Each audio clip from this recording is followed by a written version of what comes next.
Well, welcome to my live show. So great that you're going to be able to join in with us this afternoon or this morning, depending upon what time zone you're located in. We have a great show lined up for you today. So I'm looking forward to introducing my special guests. Hopefully you've been able to tune in to one of my previous live shows. Had some great ones last week.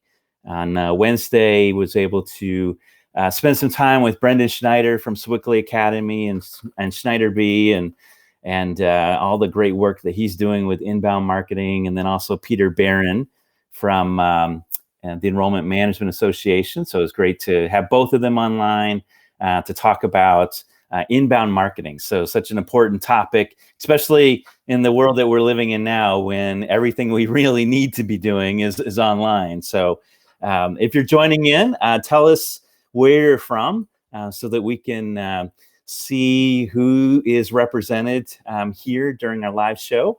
And so tell us what school you're joining in from. Be grateful for that opportunity to be able to acknowledge you. And if you're a school admin user, go ahead and identify that. So we'd love to see how many of you are actually using school admin, because that's the guest team that we're going to be focused in on today during the live show is hearing from the team that I've invited from school admin. So Elizabeth is joining in. Elizabeth, tell us where you're from. And Susan, of course, from Linfield Christian out in Temecula. Susan has used school admin up at Cascade Christian. And then also currently she's at Linfield Christian. So she made the move last summer. And I've had the opportunity to work with Susan in both schools. So it's great to have you on board. And Kristen is joining us from Pennsylvania. So great to have you, Kristen. And so we even have a shout out early on from Susan that she loves school admin. So great that you're joining us in on the West Coast. It's 9 o'clock out there where Susan is tuning in. And Holly is here from Oregon. So great to have you, Holly, and Laura from Tennessee, and Angelita from Brook Hill School. Great to have you on board.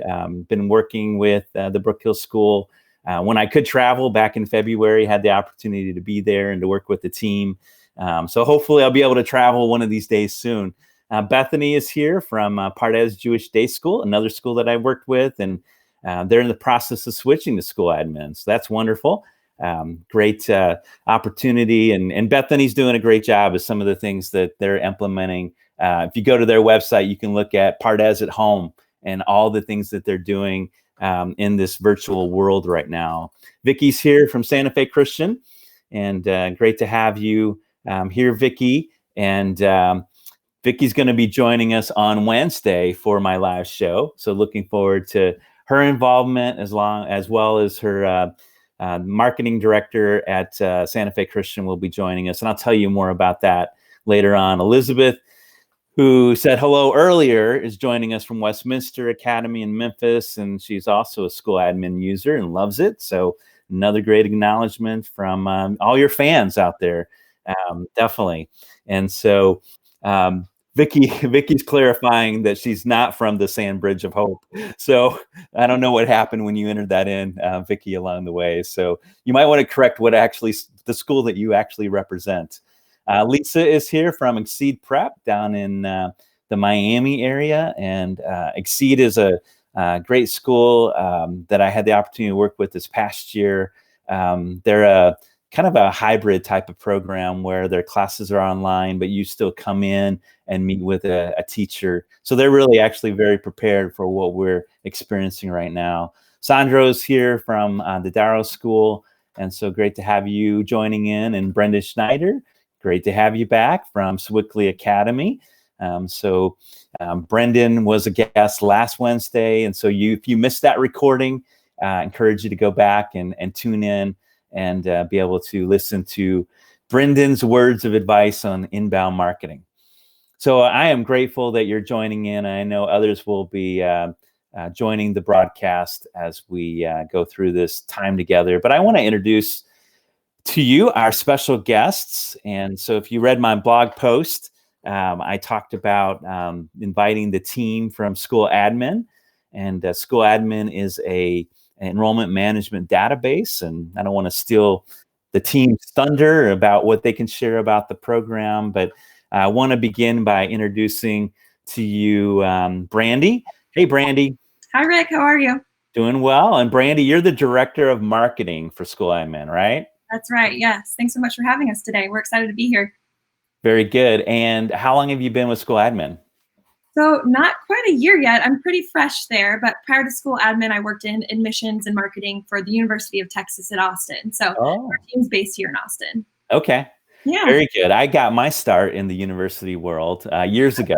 I was an admissions counselor, so it's cool to see that transition that you experienced yourself, and now that you can be a part of the School Admin team and be able to help lead the marketing effort. It's been a lot of fun. Yeah. Yeah. And Brandy had a great blog post that just came out recently that talked about the different stages that we're going through. So if you haven't seen that, make sure that you check out that resource. And then I also want to introduce to you Charles. Charles is the director of sales. Hey, everybody. Hey, Rick. Great to have you, Charles. How long have you been with School Admin? 3 years and 1 month. Oh, wow. Okay. Yeah. Very Just good. now thought about that. Excellent. And what was your background prior? See here, before School Admin, I had a whole past life of software sales and business information sales, working with Fortune 1000, et cetera. And then I left to go chase a passion project and run a culinary school and yoga studios. Oh, wow. And then when my first son was born, my wife said, "Hey, you should go get a real job again." And of course, once you start having kids, you fully understand the need for quality education. And so a segue into helping private and independent schools was the perfect segue for me.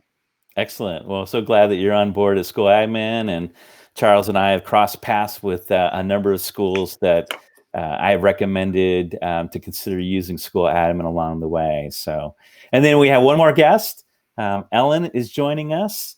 And Elyn, you have this little longer title, this Vice President of Innovation, something like that, right? I'm the Vice President of Strategy and Innovation. Strategy, that's the part I forgot. So, Yep. And you were just telling me that you were with School Admin from the very beginning. Yeah, back in the very beginning, before we had clients using the system, I joined the team and I spent 7 years with School Admin, really consulting with admissions teams. I was the head of sales, but I spent a lot of time traveling the country and consulting with schools in that role. I left School Admin for a period to, in fact, sit in the seat. So I spent some time as the director of admission at Gillespie School in San Diego, and ultimately I came back home to School Admin. So you went from Austin to San Diego and then back to Austin. So, okay, very good. Well, San Diego is a beautiful place, and so is Austin now. I mean, you've got, it's like the music capital kind of there. And yep. So I've been to Austin a few times, but grateful for this team. As we begin, I'm not trying to make this a sales pitch for School Admin, but I certainly clearly endorse the use of School Admin through a number of the schools that I've worked with along the way, and many of them are actually here during this broadcast. But I was just wondering if you all could give us just a little overview of School Admin, so that our users, our listeners can understand more about your system and what you offer. Sure. I'll jump in with that one. Essentially, School Admin is a platform specifically designed for enrollment management at schools. And when I say that, I mean all the way from that first touch of managing an inquiry through the application process, through for schools that do it, committee reviews, to online enrollment contracts, registration, and wrapping it all up with billing. And so the concept of this is School Admin is a system that usually schools are using alongside of their student information system because it's got such a core focus in enrollment management. And they use it specifically to try and save time. It's very efficient and it's very easy to use, but also it's super helpful when it comes to communication and really building relationships with all of those families. So you can make sure that your admissions numbers and your yield are increasing, And at the same time that you're continuing those relationships year over year and focusing on retention. Very good. And you guys want to add anything else, Charles or Brandy? Nailed it.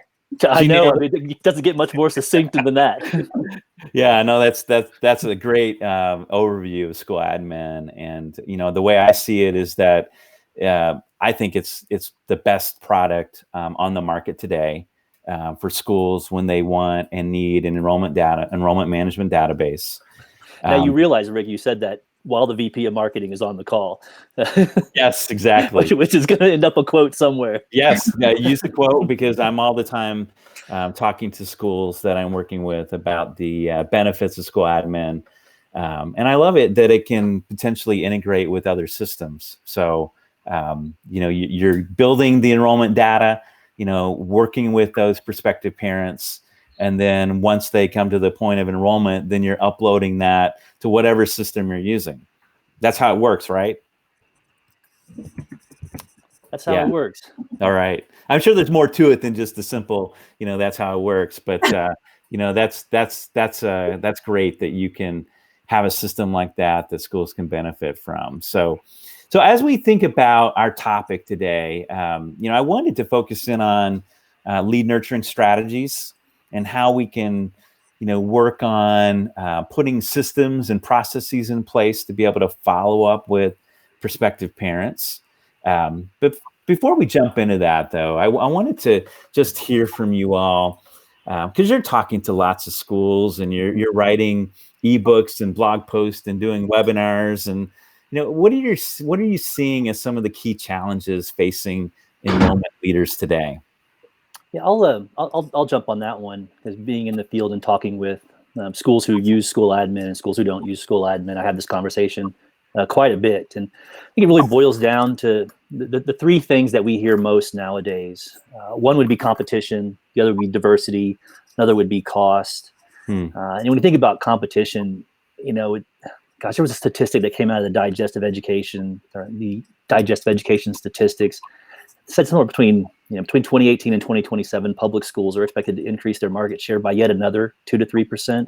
And of course, we've got our charter schools. Homeschooling is a popular option nowadays. I think it's 2.3 million students are home educated, and you see more specialty schools out there. So competition is definitely something that's on everybody's mind. And for diversity, this one's interesting because beyond just attracting racially diverse students, an intentionally diverse school must also create an environment where every member of that school community is valued, respected.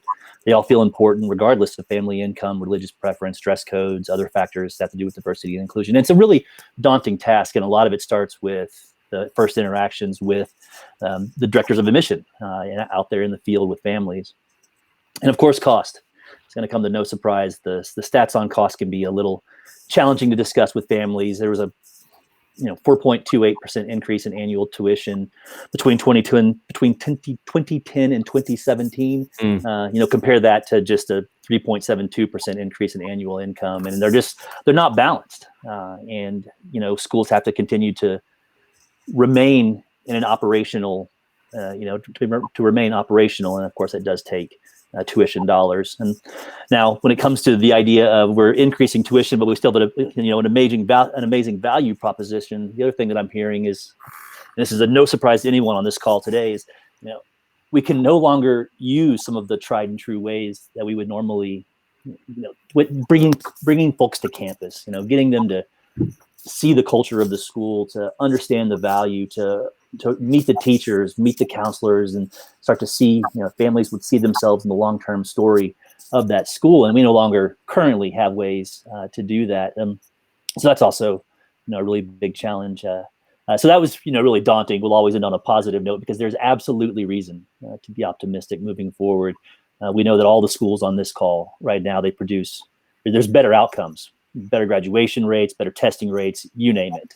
And the ability to adapt better and more quickly to a virtual world. I can't tell you how many schools I talked to that said they are not having issues moving to distance learning because they were set up and prepared. And a lot of schools actually out in California who had to deal with some of the fires over the past few years.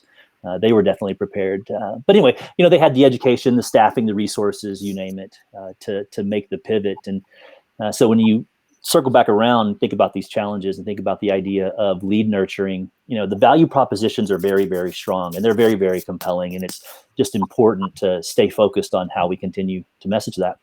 Yeah. And I'll jump in and say with those challenges, I think that's every school is facing those challenges at different levels.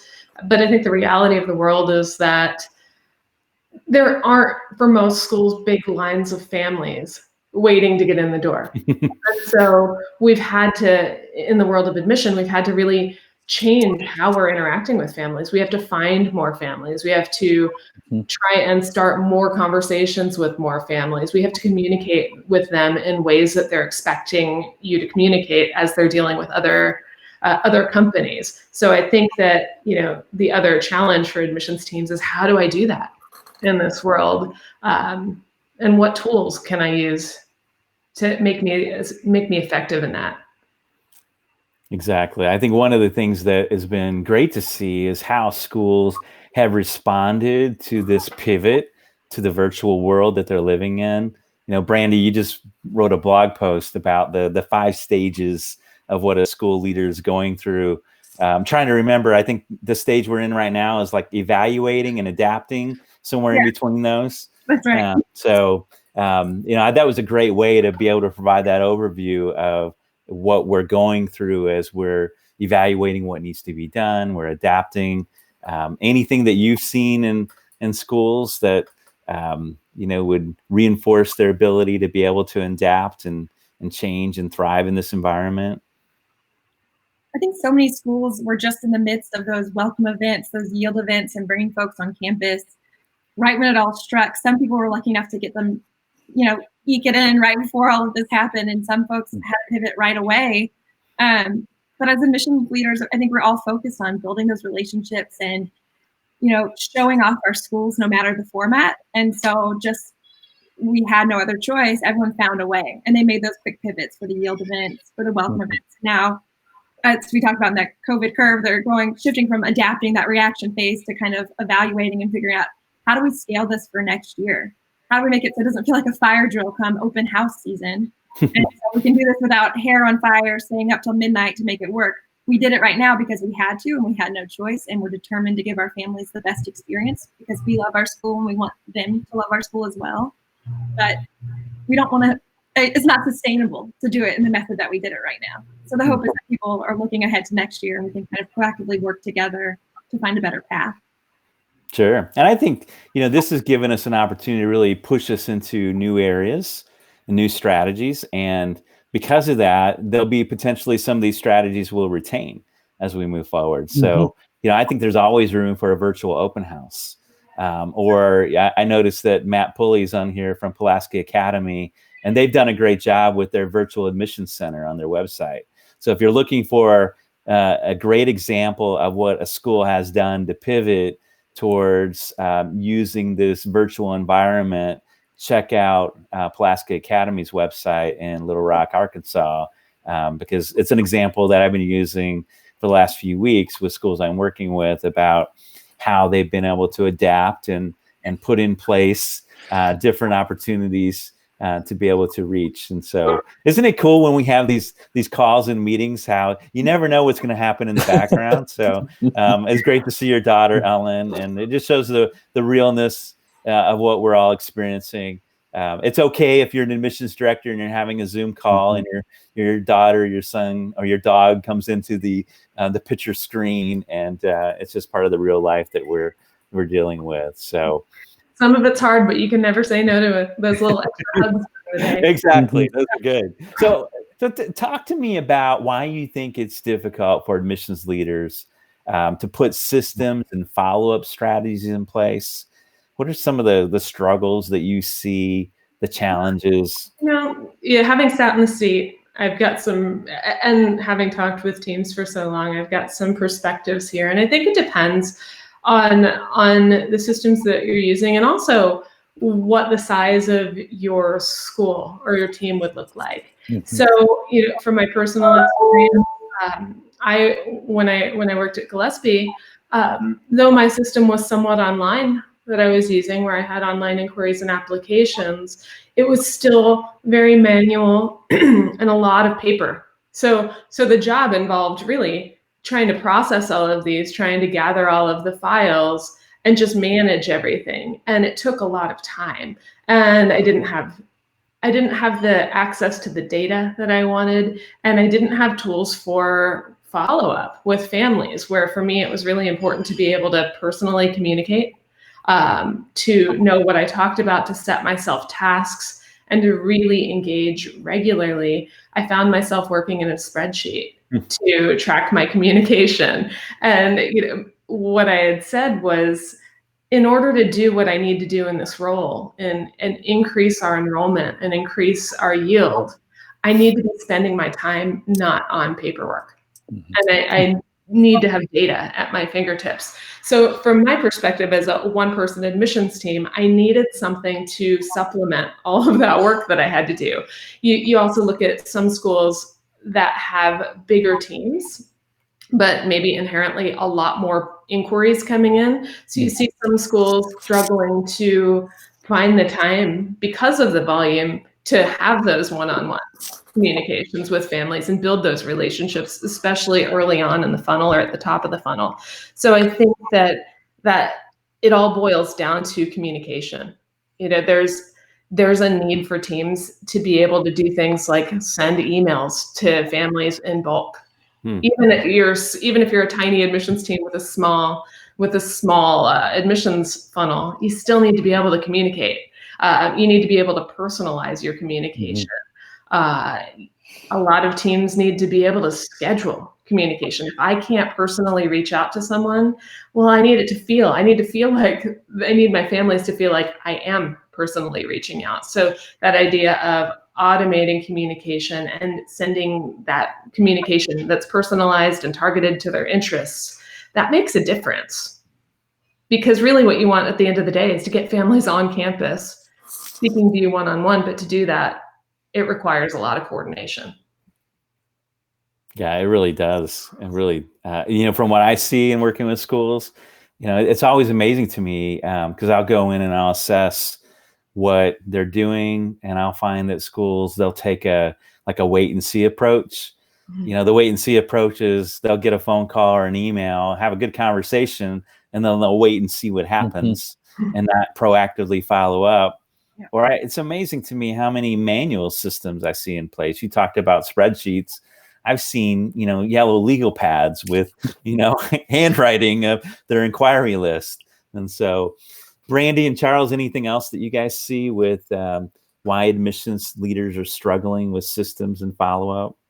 Well, I'm going to jump in and I'll talk a little bit about something that Elyn mentioned too, and it has to do with the personalization. And I think that's something that, and I've actually had this conversation a lot, where when you think about automating some of your communications, even just the word automation seems impersonal, and it almost feels like in one way or another, you're removing that really, really fine component of developing a relationship that we all want to be able to do with our families. And so it's a perception that is in many cases actually wrong, because what happens is, as you're communicating with these families and you've built out these cadences and you have these steps that match where they are and what they're thinking about, what you're really doing is making it easier for them to interact with you. You're making it easier for them to find ways to get to campus, making it easier for them to get on the phone with you, to get on a Zoom call with you. And so I think that in some ways, when you think the struggle itself is not necessarily so much about a system or a process, but just a mindset, and shifting that mindset to, man, how do I just maximize my ability to educate a family through this process, provide them with calls to action that get them to interact with me. Yeah, that's so important to think about that. So let's think about what happens once a lead is generated. I'm noticing my type is really small, probably because I had a lot of content on this one. So still trying to figure out the use of this program and system, but so far so good. But so once that lead's generated, it's critical to follow up and nurture that parent. So what's your recommendations for what a admissions leader should do? How should they follow up with a prospective parent? What does that look like? I'll hop in on this one, but I think Elyn and Charles both alluded to it earlier. there's a couple of things you want to keep in mind. You want it to be fast. You want it to happen really quickly when they're in that moment of intent. So if they've submitted an inquiry form, that means they want to talk to you in that moment. And if you wait too long to reach out, you've already kind of missed the moment. They're gone. They're thinking of something else. They've moved on to other things on their to-do list or hopped into a work meeting. So if you can allow them to register to meet with you online, then they can do it while they're in that moment of intent. Or if you can have an automated email that feels personalized, to your point, Charles, triggered when they submit that inquiry, so they get the information they've asked for right away, or a certain set of minutes away. I think that's really important because they're in that moment of intent. You're top of mind. So do it when it's happening or as soon as you can. And you'll see stats out there that it needs to happen in 5 minutes or less. And with small teams, maybe not sustainable, but with some automation, you can at least have some touch happen within that amount of time and then follow up even more personalized later. I would also say you want it to be frequent. And y'all talked about this earlier too, but you said the wait and see approach, Rick. And that's really not enough. Don't have the conversation and wait and see. You need to be in front of those families over and over and over again. I know Rudy Gash at Eastern Christian does the daily 10. Every someone on his team will call 10 different families or text 10 different families. You need to be in front of them over and over and over again, but not in a way that feels like a nuisance. I know that's why some people hesitate to reach out. They don't want to bother them. So I'm a big fan of RT Bits. Have you heard of RT Bits? That's reasons to be in touch. RT Say that again. It's an RTBIT. Okay. And it's a reason to be in touch. Oh, okay. I like that. So it's basically, and we try to work this way too. If we can be of service to you, if we can give you something that really helps you throughout your day, maybe it's an ebook on how to shop for private schools, or maybe it's just information about your school that they wanted. Think of what are those things that your buyers need throughout this journey of learning about your school, and then provide it for them. And then you're not being a nuisance and just reaching out to say, hey, have you decided? Have you decided? You're reaching out to say, was thinking of you and thought you might find this helpful. And then you're really doing a service. You're not just bothering. And then personalized. Charles, you mentioned that. Are you tracking your conversations? Are all team members tracking your conversations in one central location? To your point, Charles, that helps you be more human. That technology helps you be more human if you're using a database, not less human. Because next time I talk to that family, whether it's in one day or 1 week, I can say, hey, I see your birthday's coming up. Or, hey, you mentioned that your daughter, Sally, is really interested in football. Because I tracked all of that. So now I can have a really personalized conversation and not depending on my memory, because I don't know about y'all, but my memory is even worse right now. Given all of this, I remember even less than I already did. I have to write down everything. So that gives me the ability to be really personalized when I reach out. You mentioned something that was interesting in the beginning part of your conversation. You talked about how immediate follow-up, getting that message back to that prospective parent who reached out to you. I often hear admissions directors talk about, well, we have a 24-hour response. But talk to me about that, how that's not cutting it in today's world. Again, I think it's that moment of intent. Yeah. And people are they're on their phones. They're researching you right here. And then if they're still in that research mode and in that moment of intent, like Brandy's talking about, and all of a sudden I get my personal email from you, probably replying to that email right then too. And I'm going to start engaging with you. Yeah, personally, having done that, I always had an immediate, automated, very personal email that looked like I'd typed it go out, because you can't always follow up with anybody in minutes. You might be on a tour or something like that. You have to follow up with those things first. But I did that immediate email. And then with that call, when I would catch that family early, when I wasn't on a tour, they were thrilled.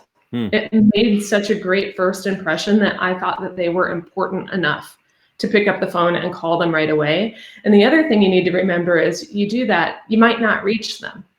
And so it was important for me to make sure that I scheduled multiple touch points, because I would catch them eventually. And like Brandy said, with some other targeted messaging or something that was personal, it's important to get them on the phone, because sometimes they're looking at your website and then they forget all about it. And that was my job, to make sure that I don't lose that opportunity to build that relationship. I would also add, at the risk of rambling, sorry. No, this is good. One thing that occurred to me is the inquiry form, whether you need to give them a reason to fill it out, Sometimes it's just inquiring about the school, but sometimes it's registering for an event or a topical webinar that you're doing. We've heard a lot of times about, and I've read a lot of things just being a marketer, of course, about the number of form fields that you have. And sometimes the thought is always fewer is always best.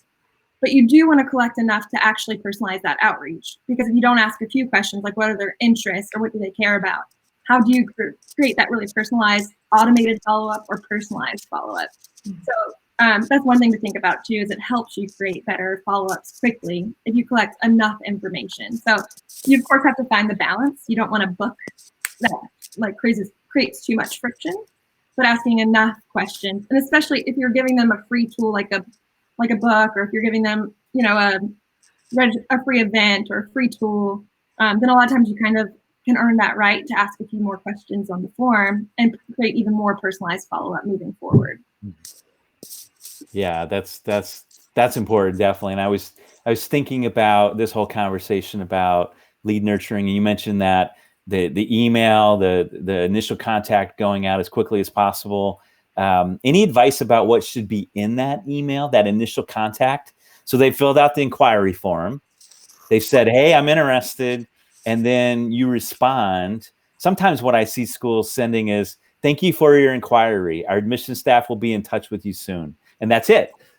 I don't think that's the right way to go. But what's your advice about what should be in that email? I'm happy to take it. I'll go for it. You guys can do a tag team, you know? Go for Elyn. Well, I used to, you know, I made sure that I had merge fields and things like that, so I would know the name of their students and things like that. But I made it look like I'd typed a message of, I'm really excited that you reached out, and I'm excited to talk with you a little bit more and learn about what you're interested in when it comes to educating, you know, when it comes to an education for your child. So I'll try and reach out later to directly with you, but meantime, feel free to respond to this email if you have any specific questions before we can connect. And so it was really just, I hear you, I see you, and I would love to get to know you. And it's not that I want to tell them everything about my school. That's not what's important on that first touch. The first touch for me was to find out what's important to them.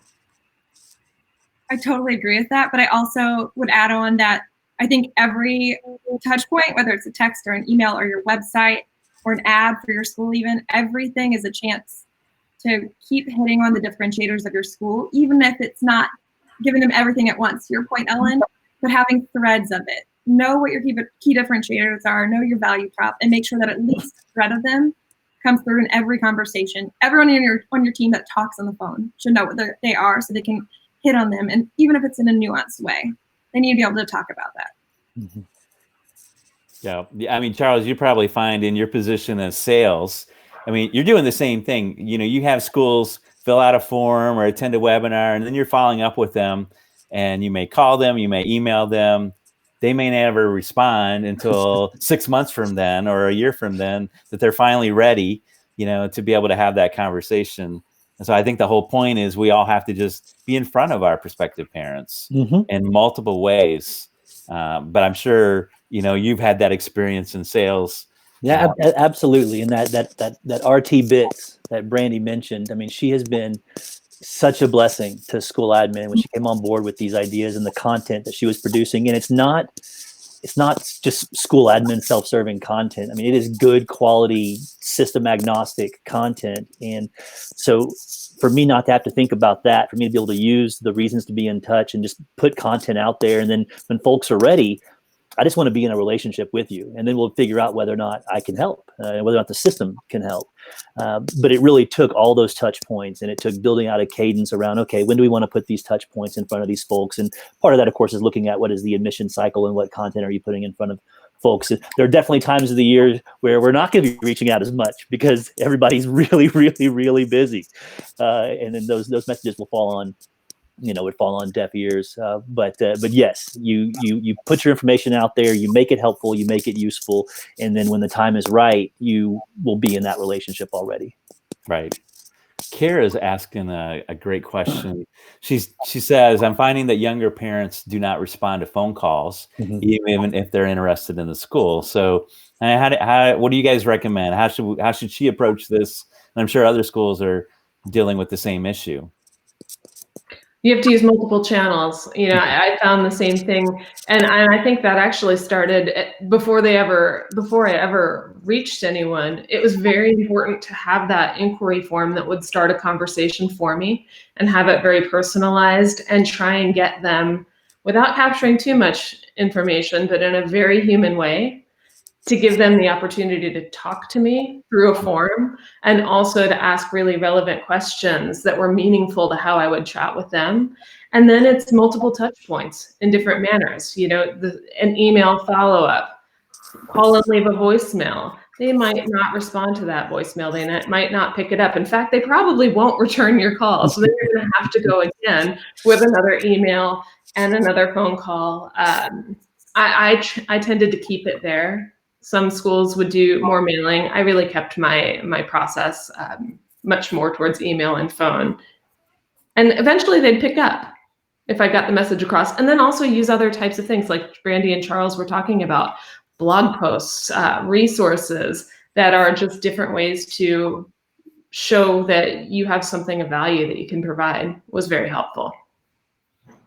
Yeah, that's so important to think about how you can use different methods of communication to reach a prospective parent in your follow-up, because we never know how a parent's going to respond.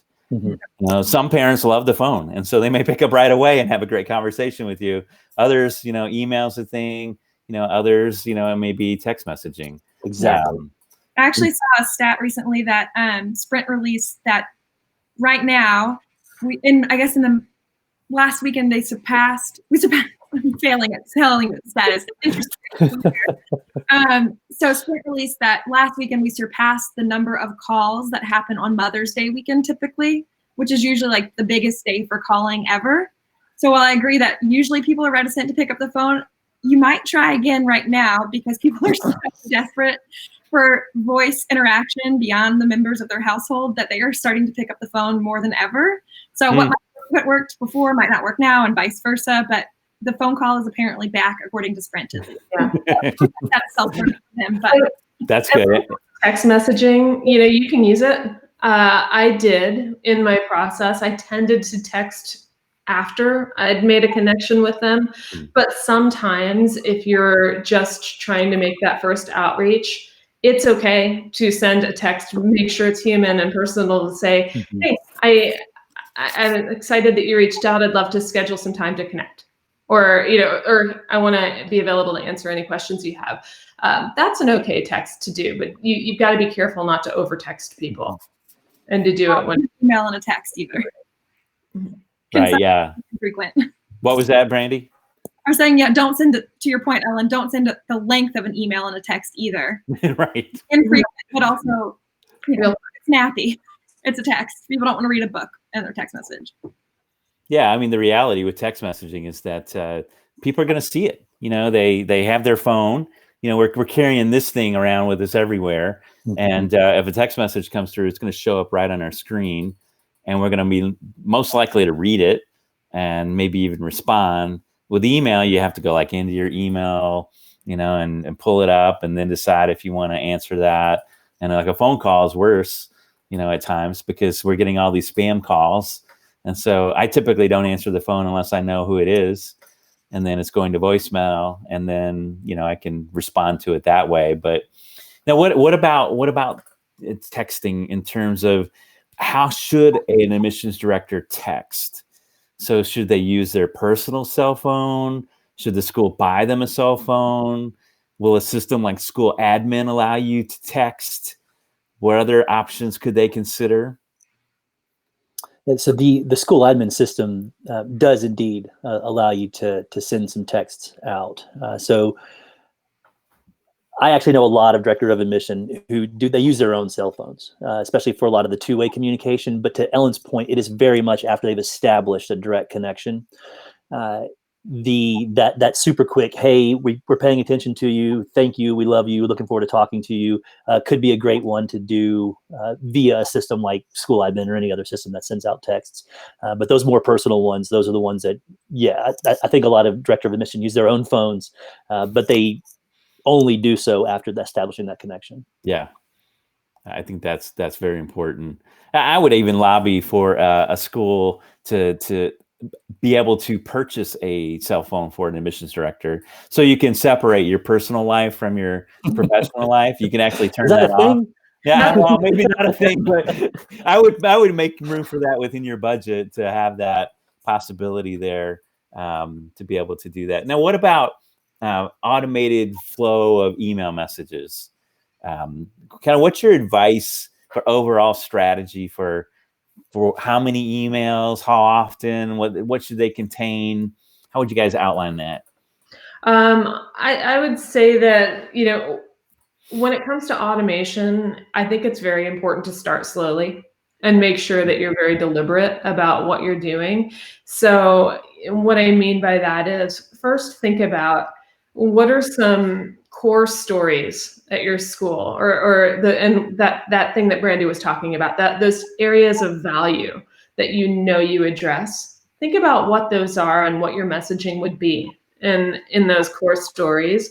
And then I started with just thinking about, well, what are they? Is it that our parents want they're looking to instill a love of learning in their children, or they're looking for a kind and nurturing environment, or they want their child to be very very academically prepared in a rigorous environment? Those were different stories that would resonate with different people. So I made sure to ask that on my inquiry form. Mm-hmm. And then I tested the stories in person as I talked with families. So I didn't automate anything at first. First, I captured data, and then I talked with parents about those pieces of the story. And if it worked, then I could say, okay, I'm capturing enough of this information, and I know that this is really a key thing that families are looking for. And this is a key thing that families are looking for. And that's when I would think, now, how can I use email to complement that personal interaction that I was sending? And that's when I would start building a workflow. And it might be that if I learned that they were interested in a kind, nurturing environment, then maybe 4 days after they inquired, an automation would go out that talked about something that we did at our school that was really supportive of that piece. And then maybe another week later, there would be something else. And then maybe a week later, I would invite them to an event that was tied towards that piece. So I think starting small and really preparing what your content should be and testing it is important. And then with regard to other types of automation, the things that I automated right off the bat were those initial responses. If they inquired or if they filled out an application, those things were always automated. Or if they scheduled a tour, always automated. And then I would use automation also to remind myself to follow up directly with family. So my system told me, new inquiry, in all caps, right on my main page, new inquiry, reach out to this family to welcome them. So I never missed anybody. And I knew that that was always top of mind. Now, go ahead, Brandy. I'm sorry. No, you're good. I think that's where mapping the customer journey and it sounds like that's exactly what you did. Mapping the customer journey can come in handy, because think through, even if you don't do it in a fully formalized fashion, think through what are the different steps of the admission, application, enrollment journey. What are the questions I commonly get at X stage and Y stage and Z stage? And those are the things you can begin to automate, which is exactly what it sounds like you did, Elyn. Like you thought through, what are the questions that I get frequently and what resonates with people at that point? And then you can kind of think through it in that manner. Because even if it's the right message, if it's at the wrong time, no one cares. You need to figure how to get the right message at the right time to the right people, of course.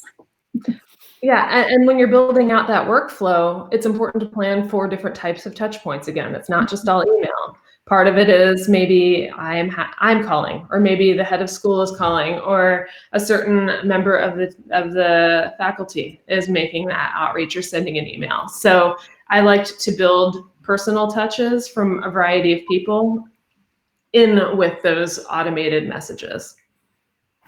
Yeah, so there's more than just your voice that they're hearing from along the way. So the power of storytelling, different voices that can be included in that.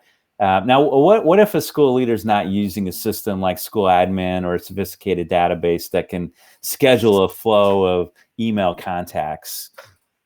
Would you recommend using like a MailChimp or a Constant Contact? At least you could do it that way, or other tools that you've seen.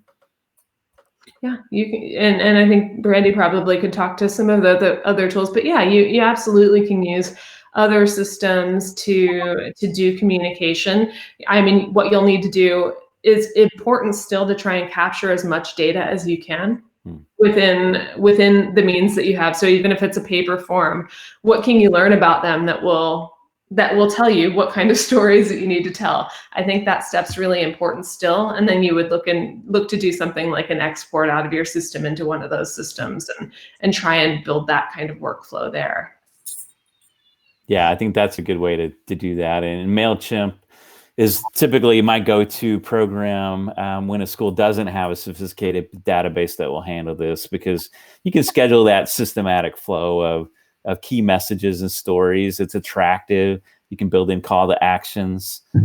You can set it up so that once they're added to the list, they get the sequential flow of contacts. So at least the school leader is able to stay in front of those prospective parents, which is key. I would add, when you're using those tools, use the beautiful HTML marketing kind of emails with all the graphics. Use those sparingly. When you're thinking about doing personalized communication, a lot of the studies will say that more plain text message that looks like I typed it, those get the most response, because we all receive marketing emails in our inbox. So if it doesn't feel like somebody actually wrote it to me, and all of those graphics will immediately give the sense that that is an automated message that's come out, they're not as likely to read it or respond. Not to say that there isn't a place for those, but your personalized communication isn't that place. Yeah, that's an important point. Go ahead, Brandy. I was just saying that's a really good point. Totally. So we agree. That's a good point that Elyn made. So exactly. Sally's asking a question. Do you have suggestions to make it easy for teachers to respond to prospective parents with specific academic questions? And then she goes on to say it's hard to get them interested in helping. I'm a big fan of Simon Sinek's start with the why. I always try to start with the why. I think if people understand the reason and why it's so important to our school, they're at least somewhat more likely to help us out. So competition is up. Fewer families are willing to shell out tuition payments or are hesitant to do so right now. We need all the help we can do, or all the help we can to get through them. And then I switched to flattery. And your insight matters more to them. They don't want to hear from me who's selling it. They want to hear from the teachers they learn from, which is true. It's not just flattery, but I think they need to know that your insight matters. Elyn, do you have our faculty members? They were kind of split. Half would really participate and get super excited about the enrollment, the admissions process, and the other half would just kind of do their thing. Yeah, in terms of working with teachers, my ask of them was much more when we're on campus with a family to really engage. If we walk into a classroom, to engage with that family and think about, why. Show them what you're doing and explain the why that's important. I thought that was very meaningful, but they're busy and it is hard to recruit your teachers to try and make admissions calls for you. I tried to get them to write blog posts for me as well, and I wasn't successful. Not to say other people couldn't be, but it wasn't. It was few and far between that I would get that help. I think that you could do things instead of maybe finding some that are really thoughtful, and again thinking about the messaging that you want to send and the communication, the messages that are relevant, and seeing if you can't draft an email from a teacher that addresses that particular piece and have that be automated. So they're not doing it, but again, it feels like they are, because they've got a lot of work to do as well. Yeah. Great point. Yep. Great question. And just want to give all of you an opportunity. If you have questions that you want to ask the team from school admin, go ahead and put those in your comments underneath the live video. And just like I've been engaging with some of the questions already, would love to hear more from you. And let me also put this pitch out there. If you're a school admin user, identify yourself and, maybe give your endorsement of your use of school admin, because I think that can be beneficial to the other schools who are listening in. In fact, I'm interested in hearing your perspective about school admin itself. As all the things we've been talking about, I'm assuming that your system can manage this flow of follow-up contacts and build lead nurturing processes and systems. And that's one of the main benefits. But speak to that a little bit. I'll take that one, actually, guys, because the easy way to say it would be, well, it supports exactly what Elyn did. And so you think about what she was saying, where there were automated communications that were external. They were family facing, right? And then there were internal reminders that created an action on the part of, it could have been a school leader. It could have been Elyn as a director of admission. It could be an associate admission director who needs to accomplish something. And so one way that I like to tell the story here of how school admin functions in this lead nurturing is based on a school. And I'm going to apologize if the school is on this call today if I get any of these numbers wrong. But they were a lot of fun to work with, because in their first year, they started with, I think, maybe 14 automated communication plans, and they expanded to over 140 in their second year. Now, here's the thing, though, about those plans. They weren't all external facing. In fact, what they would do is they would set up these cadences based on the personas that were being created, based on the data that they were collecting. And they have a really, really amazing theater arts program. And what happens is when families inquire and they do express interest in the theater arts program, the very first email they get is actually from the director of the theater arts program. Looks all 100% personal. Hey, we're really excited for you to be included in our program. Look out for a week from now, and our admission associate's going to give you a holler. And then a week later, bing, an alert goes off inside the system. The admission folk give them a call to talk specifically about the theater arts program. And then, of course, there's a subset of emails that come along, then informative emails, calls to action, etc. But the big kicker, because now you think about how a family may have interacted with you in September, and months later, yes, you're still nurturing them. Here's the thing. An internal alarm goes off that says, hey, you need to drop 2 tickets in the mail to the annual theater arts program for a subset of families who have been identified as hot prospects. And then those families get this super duper VIP experience. And so within school admin, yes, you have your automation, build out your workflows, get your external communications going towards your families. But you also have all your internal reminders that keep it 100% personal. They give, Brandy mentioned earlier about putting the right message in front of the right person at the right time. Well, what if that right message needed to go to you so that you could take the right action at the right time? That's something else that school admin really supports. And then, outside of the idea of building your cadences and automation, you move into what Elyn was talking about as far as workflows go. And so on, like Brendan's 10, all right. So what if I could easily filter out a workflow that gave me the 10 people that I was going to call that day, and I knew exactly what I was going to talk to them about? So that's another piece that school admin can do. So sales guy, long-winded way of explaining it, but essentially what you have is all of the family relationship management tools that you need to communicate, to simply communicate with these folks and help them understand your value proposition. Great. Anything, Brandy or Elyn, you want to add? I've used a lot of sales CRMs in sales for a long time, and Salesforce was one that I've used in the majority of my career. And I always said, man, if Salesforce would tell me as soon as somebody inquired exactly the conversation I needed to have with that person and schedule my touch points for me automatically. So if somebody was interested in X, then Salesforce would tell me, well, on this day, take this action, and this day, call them about that. That would have been unbelievable. I'd never had the luxury of that, but that's what school admin does do.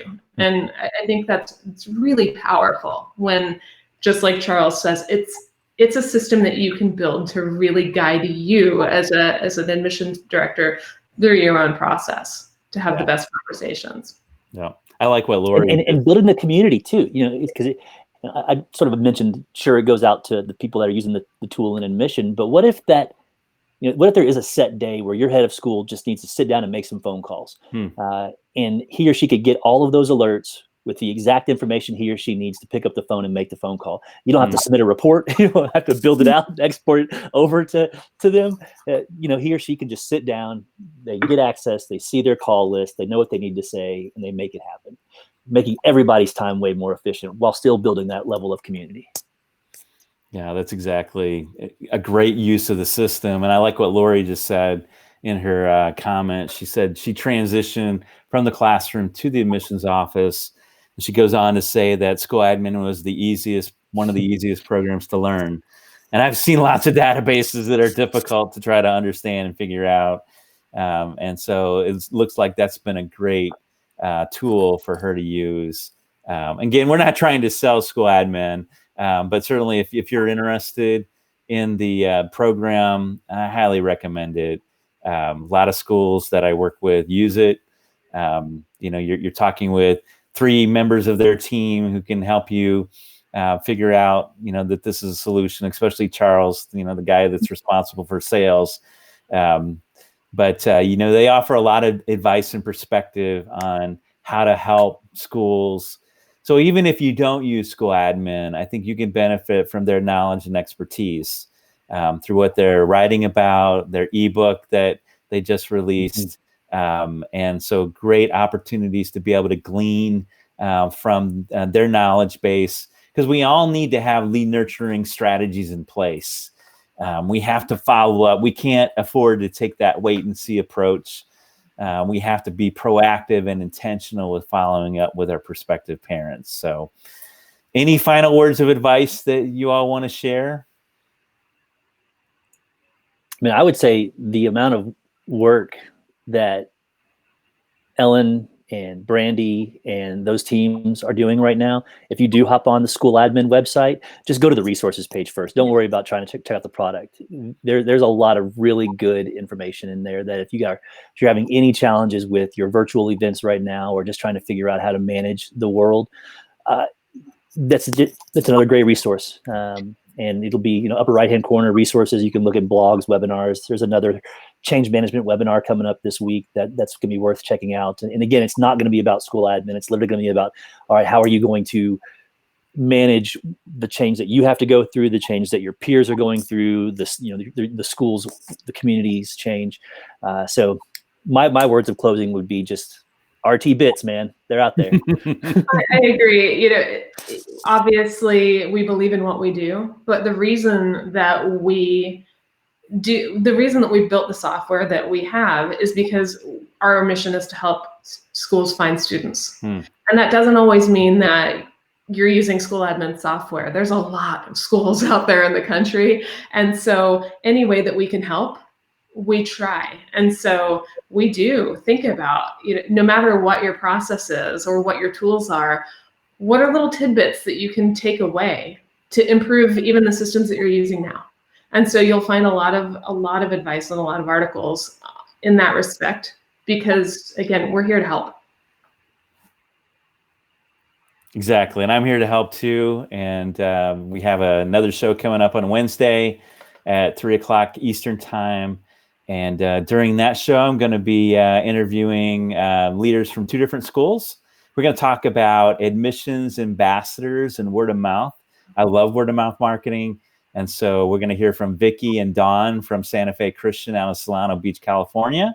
And then also Ryan from Lexington Christian Academy up in the Boston area. So look forward to that show. And hopefully you'll be able to join in. And you can always catch the recordings as well. But Brandy, Charles, Elyn, thank you so much for participating in today's live show.